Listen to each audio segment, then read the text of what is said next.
Senyales na tamad ang isang tao. Tanghali na gumising kahit na wala naman trabaho paggabi. Una, sariling damit, hindi kayang labhan. Pangalawa, hindi magawang ligpitin ang pinaghigaan. Pangatlo, hindi nagliligpit ng pinagkainan kahit siya lang kumain, basta na lang iniiwan sa lamesa pagkatapos kumain. Puro na lang cellphone na akala mo'y napakalaki ng ambag sa bahay at ayaw kumilos. Kapag ganito kasama mo sa bahay, tamad yan. At isa yan sa mahirap maging kasama.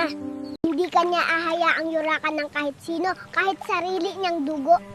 Ang lalaking may bayag marunong maglagay ng hangganan at ipagtanggol ang babaeng kasama niya. Pero kung mas pinipili niyang manahimik habang binabastos ka,